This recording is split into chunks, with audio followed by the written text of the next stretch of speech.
i-share ko sa inyo mga kababayan itong napakagagandang mga political analysis ng mga magagaling na columnist sa periodiko in relation sa impeachment move laban na mga kababayan kay Sara Duterte at saka yung statement galing mga kababayan sa National Security Council na ang view, ang paningin mga kababayan nila, ang final na impeachment complaint laban kay Sara Duterte ng Makabayan na Black is a political opportunism.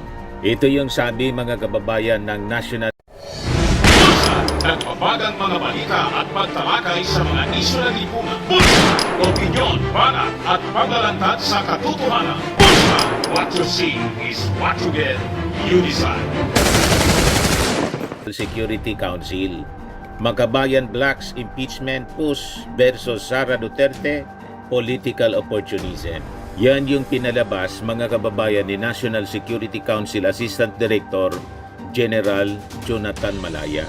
Then sabi mga kababayan ng mga magagaling na mga columnist sa dyaryo, si Yen Macabenta, columnist sa Manila Times, BBM's no to BP Sara's impeachment, assured policy of DITAN. Tapos sa editorial naman po ng Manila Times, sabi diyan, Marcos is right about Duterte impeachment. Madaling sabi, yung mga magagaling na analyst mga kababayan, sang-ayon sa naging posisyon ng ating Pangulong Bongbong Marcos. Ibigay ko sa inyo yung mga detalye, bakit nag-arrive sila sa ganong pananaw. At kumbinsido sila sa naging posisyon ng ating Pangulong Bongbong Marcos na sa iba nating mga kababayan, including the Marcos loyalists, medyo na-discourage sila kasi hindi mo din mabiblame yung mga Marcos supporters sa tindi ng mga ginawa mga kababayan ni Sara laban sa ating Pangulong Bongbong. Yung pagbabanta, yung pagmumura, at siyempre yung paggamit ng kanyang confidential funds na hindi may paliwanag. Talaga pong maintindihan natin kung bakit gustong-gusto na nilang tirisin. Dikdikin, tirisin mga kababayan ng pinong-pinon si Sara Duterte sa sama ng pinakitang ugali po. Lalo't ibinoto rin nila mga kababayan si Sara kasi kasama siya sa unity. Siya yung ka-unity mismo ng ating Pangulo. Pagkatapos ngayon, kating-kating pugutan. Ini-imagine daw niyang pugutan yung ating Pangulo. Imagine that. At nangontrata na daw siya, mga kababayan ng papatay, dahil lang po sa issue ng confidential funds. But before ko mga kababayan ibigay sa inyo yung experts analysis nitong mga kilala na mga political analyst, click subscribe muna dito sa ating YouTube channel and hit the notification bell para lagi po kayong updated sa mga kaganapan dito sa ating bayan. Like and share na rin po ninyo ng ating video at huwag na rin po ninyo na skip yung ating mga commercial ads para tuloy-tuloy lang ang pagunlad ng bagong Pilipinas. Balikan natin mga kababayan yung ating topic. Unahin natin itong sinabi ng National Security Council. So tinawag pong political opportunism ng National Security Council yung impeachment complaint na final po ng Makabayan Black. O ngayon, kung ako ang tatanungin po ninyo, kung kumbinsido tayo sa sinabi ng National Security Council, ang masasabi ko mga kababayan, legit. Legit po ang sinabi. Kasi po, sabi ko sa inyo, ang mga Makabayan Black may sarili ding agenda. Sumakay sila rito, lalo't may mga kandidato din sila para senador. Every opportunity, mga kababayan, na magkakaroon sila ng advantage politically, political advantage, mileage mga kababayan, igagrab po nila para mga kababayan magmukha silang bida. Yun naman talaga po from the very start yung agenda ng mga nasa Makabayan Black. So ayaw ng ating gobyerno na tumalon sa kanilang patibong. Nabasa agad mga kababayan ng ating National Security Council kung ano yung motibo ng Makabayan Black. Yan po sabi niya National Security Council Assistant Director General Jonathan Malaya. Sa paniwala nila, ito'y political opportunism. So sabi ni Malaya, hindi lang anya political opportunism, kundi political mileage nila. So sabi dito sa balita, Malaya slammed the Makabayan Blacks' earlier statement claiming that the NTF-ILCAC sees the impeachment plan as a destabilization. Sabi po ni Malaya, click subscribe muna dito sa ating YouTube channel and hit the notification bell para lagi po kayong updated sa mga kaganapan dito sa ating bansa. Like and share na rin po ninyo ang ating video. At huwag na rin po ninyo na skip yung ating mga commercial ads para tuloy-tuloy lang ang pag-unlad ng Bagong Pilipinas. Sa mga nagana po ng malinis and spacious fitness gym, pumunta lang po kayo sa aming Colossal Fitness Gym. We also offer Grab Car Rental with our brand new 2023 model ng Toyota Innova. We also accept booking for those who are planning to travel via PAL, Cebu Pacific, and other airline companies, local and international, and bills payment for Meralco Bills, Aleco Bills, PLDT, etc. Ang Colossal Fitness Gym is located at 3rd floor Security Bank Building, Lanco Business Park, Legazpi City, Albay. For inquiries, look for Gilon Maravillas, contact number 0966-802-0949. Yan po yung aming Innova. Lagi na pong matao sa amin.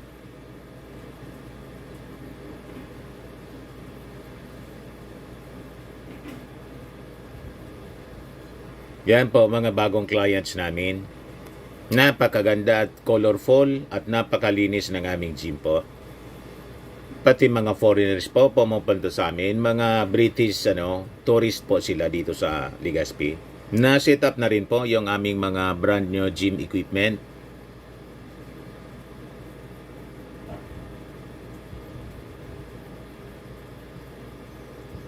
May treadmill na rin po kami. Ito naman po yung bago naming product na binibenta online. Eye Glow Serum, whitening po siya. Tingnan ninyo yung epekto sa aking anak na architect before and now. Yung mga inquiries po ninyo, dumiretso na lang kayo sa kanyang Facebook account, Riz Maravillas. Ito naman po, Firmax Firming and Lifting Cream, pinapahid po sa mga pulses in affected area. Mainam po sa paninigas ng mga kasukasuan. Ito naman po, Automax Radiant Serum. Sa mukha naman yung application, anti-aging po siya. You will look 10 years younger than your age. Sa mga cancer patients naman po, baka lang gusto ninyo itong itry. Neng siya red mixed fruit drink. Hindi mo po siya gamot, food supplement siya. Kaya lang, gawa siya mga kababayan sa goji berry. Yung goji berry may anti-cancer properties. O ngayon, yung mga inquiries ninyo, dumiretso na lang kayo sa aming messenger sa Facebook para masagot namin agad. Ayos pa? Ayos na ayos niya, Mr. Maravilla. Never said that the impeachment is destabilization. What we said anya was that the violent action by the left in Mindiola last Bonifacio Day is an attempt to manufacture a political crisis and create violence in the streets. Ang posisyon anya ng NTF-ILCAC napakalinaw. We agree with the President. We agree that the Makabayan's impeachment of BP is a distraction from the urgent issues facing the country. The President anya is correct. It will tie down the Senate and the House. The President is just concerned with addressing the needs of the Filipino people, sabi po ni Malaya. Maaga po yung ating maagap at malalim kong mag-isip yung ating National Security Council. Nabasa agad nila. At siyempre yung ating Pangulong Bongbong Marcos, lagi niyang kausap yung kanyang mga advisors. Security advisors, political advisors, in relation po dito sa mga kaganapan. Kaya siguro malamig yung ating Pangulo sa isinusulong na impeachment complaint. Kaya nakapagsabi yung ating Pangulong Bongbong Marcos at tinix niya yung Congress. Advising Congress, ina-advisean man lang po niya. Pero hindi man niya yun i-impose. Na kung maaarian niya, wag na ninyong isulong. Kasi it is anya storm in a teacup. Magkakagalit lang yung mga tao sa isang bagay anya na it is not important. Sarah is not important. Napakatalino ng ating Pangulong Bongbong Marcos. Ba't papatulan mo ang isang na pwedeng gamitin niyang exploit niya yung issue na inaapi siya ng Kongreso, na kaalyado ng ating Pangulong Bongbong, kaya dumistan siya agad yung ating Pangulo. Inunahan na. Wala niya akong ano dyan. Wala akong kinalaman dyan. In fact, ang advice ko, huwag i-post ang impeachment. Lalo't ang gigil, yung Makabayan Black. O, di ba? Baka magamit lang po, makikisakay yung nasa minority. Where in fact, mga kababayan, kung gustong ipa-impeach ng ating Pangulo, nasa kanya yung majority.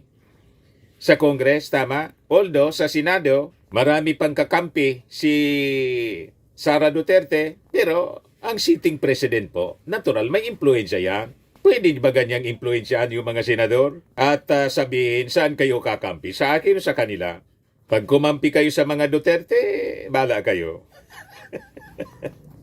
Wala kayong benefits. Di ba? Lalo pa mga kababayan, ang perception ng tao ngayon, dahil sa mga pinagagawa ni Sara Duterte, pag kumampi ang mga senador, baka it is a political suicide on the part of the senators. It will be a kiss of death by senator sa kanilang political career. Isusumpa sila ng mga mamamayang Filipino. Kasi pag kumampi ka kay Sara, kampi ka sa kanyang pag-ugali, kampi ka sa korupsyon, kampi ka sa pagbabanta ni Sara sa ating Pangulo, kampi ka, pabor kang pugutan ni Sara yung ating Pangulo.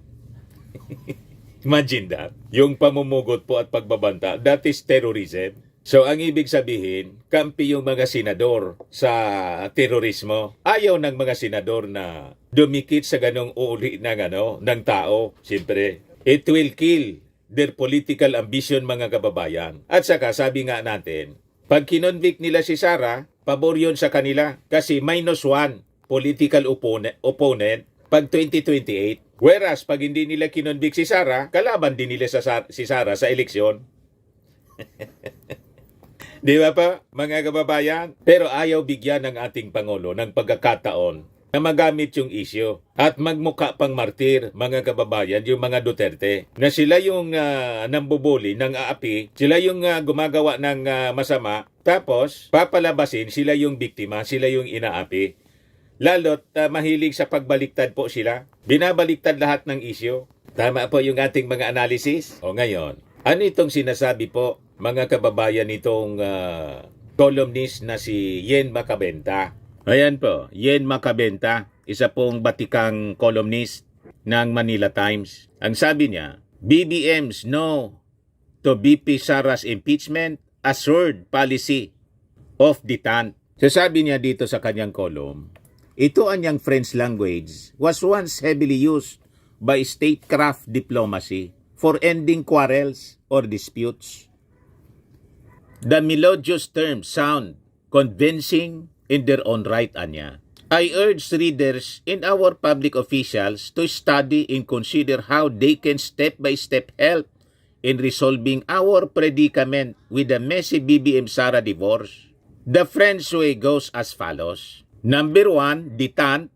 Number 2, rapprochement. Number 3, intent.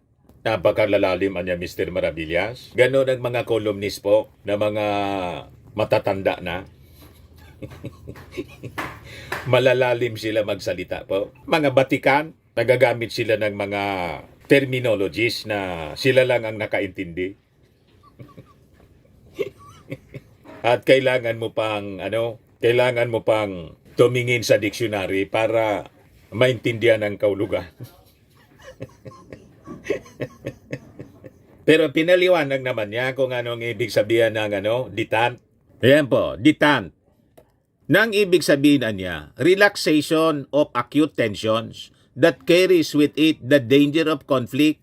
Yun lang naman po ang ibig sabihin. May tension, may away, imbis gatungan yung away, i-cool down natin niya. Relax lang. Huwag mainit ang ulo. Pag dinala mo yan sa init ng ulo, lalong sisiklab ang away. Yun ang ibig sabihin.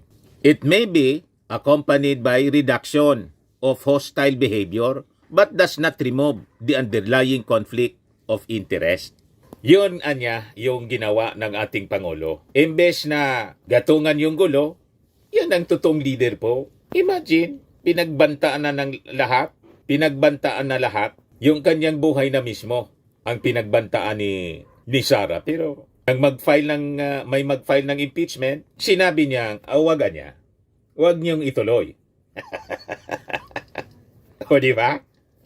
Napakagaling ng strategy ng ating Pangulo po. Sabi ko sa inyo, ang mga Duterte, ang armas nila po ay emosyon, galit at emosyon. Hindi yan uubra po sa armas ng ating Pangulo. Ang ginagamit na warfare ng ating Pangulo is love and kindness. Isabi po sa kasabihan, love conquers all. Kaya hindi po mananalo ang mga Duterte sa Marcos. Kasi ang armas ng ating Pangulo is love and kindness. In love conquers all. Tama ba? Pangalawa, rapprochement. Sabi diyan, one or both sides express a desire to search for agreement. It is a condition antecedent to conflict reduction. So in this case, yung ating Pangulo po, with his statement na hindi niya sinusupport ang impeachment, di ba maganda po yung yung epekto po? Medyo kumalma po si Sara Duterte. Kahit na may impeachment po na final sa kanya, dalawa na po, at malamang bukas may pangatlo, hindi pa nagpapapress con si Sara. Siguro, mga kababayan, magpapapress con si Sara pag yung third impeachment complaint na i-file, pirmado ng 106 congressmen. Malamang maguramentado. Lalo pa, halimbawa, nagkagapangan sa Senado na may mga kumausap na for her conviction. Di ba ba? Siyempre, may mga tao din si Sara marami siya, may majority yung kaalyado niya. So yun ang ating aabangan, mga kababayan. Pag nangyari yon, malamang magbago ang statement ng ating Pangulo, or if not, hindi na lang kikibo po yung ating Pangulo. Kasi yan namang impeachment na yan, talagang trabaho ninyo, it is your duty kasi may nag-file. Di ba pa? Lalot, yung pag-text ng ating Pangulo, na-leak. After na mag-text yung Pangulo sa Congress, na-leak bigla. May kahulugan po yun. Kung bakit na-leak. Na-leak or nilik. Di ba? Kung na-leak, iba. Pero kung intentionally nilik, may gustong ma-achieve na purpose po. Hindi ko na po ipapaliwanag kung ano.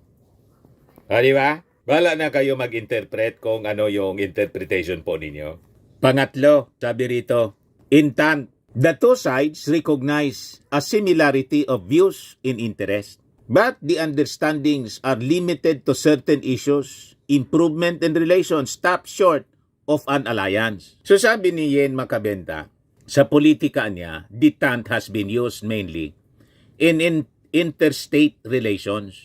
I suggest here, the concept can be applied just as well and positively to personal relations between leaders and groups.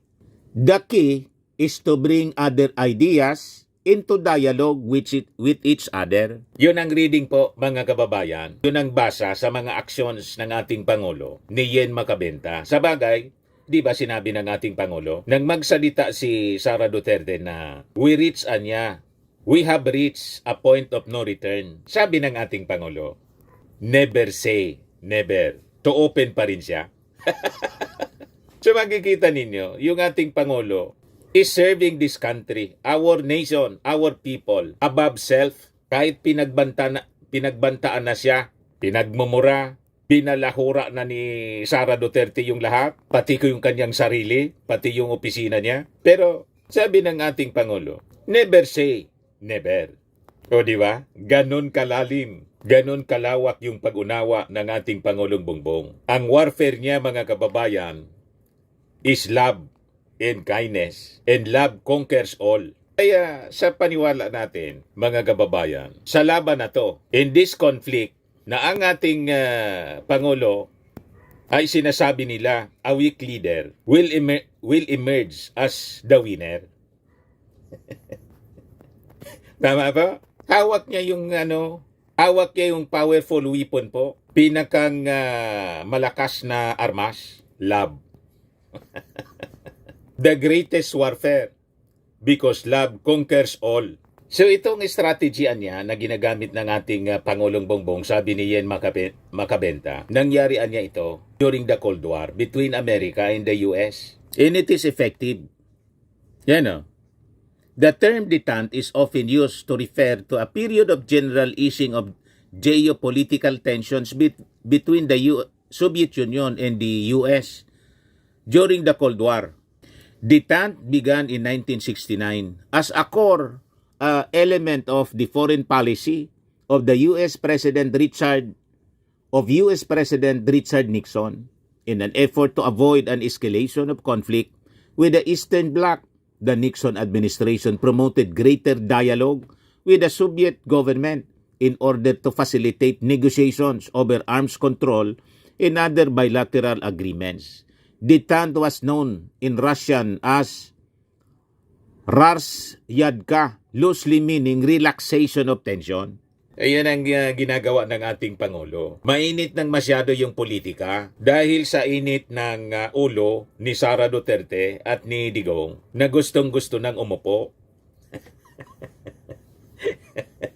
Ayaw nang painitin pa ng ating Pangulong Bongbong Marcos kasi sabi niya, wala man anyang pakinabang niyan kahit isang Filipino. Tama naman po yung ating Pangulo. Kaya di bali na siya pagbantaan. Anyway, dinagdagan naman po yung security ng ating Pangulo. At si Sara naman po, yung kanyang mga security, pinalitan na po.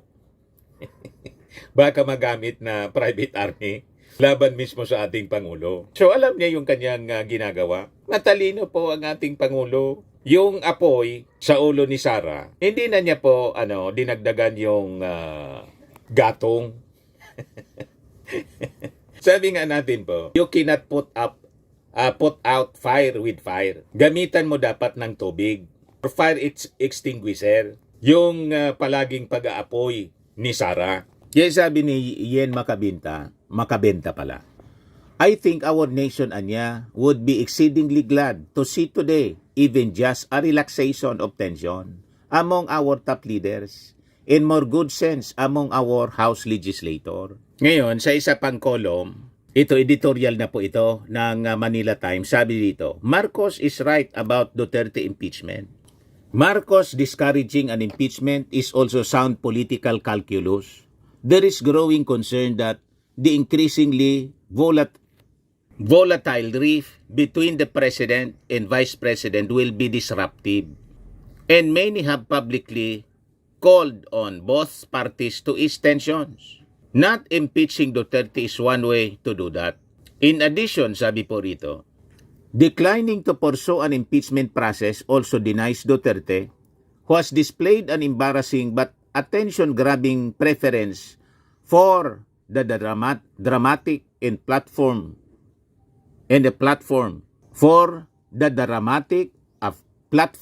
from which to further manipulate public opinion and even style herself as a political martyr. So may punto po, mga kababayan, kasi pag in-impeach nga si Sara at pinabura ng presidente openly, sasabihin mga kababayan ng magagamit sa propaganda ng mga Duterte na inaapi sila. Ayaw yun na mangyari ng ating Pangulong Bongbong Marcos na lumabas na inaapi niya si Sara Duterte. O ngayon, dahil sa text ng ating Pangulo na ayaw niyang ma-impeach, walang magamit ngayon na weapon sa propaganda yung mga Duterte. Tama po mga kababayan? Pero pag halimbawa, sa tingin ko, mga kababayan, pag ang third impeachment na final ay pirmado ng 106 congressmen, malamang mga kababayan, may nangyari ng gapangan sa Senado. Kaya isinulong na bigla yung impeachment. Di ba? Siyempre, hindi gagalaw po yung Congress na masasayang lang mga kababayan, especially the majority. Hindi basta sila magsusupport ng isang impeachment na hindi magtatagumpay. Naintindihan na ninyo pa, parang yung budget ni Sara, nang ikat po ng Congress, may mga senador na gustong ibalik, i-restore yung budget. Pero nang magkabotohan po, hindi man nangyari, yung dati pa rin, na mayani po yung budget cut para kay Sara. Nakita na ninyo ba? So pag sinuport po ng majority ng Congress yung impeachment, malamang kausap na yung mga senador. Nagkaayusan na. Yun ang totoong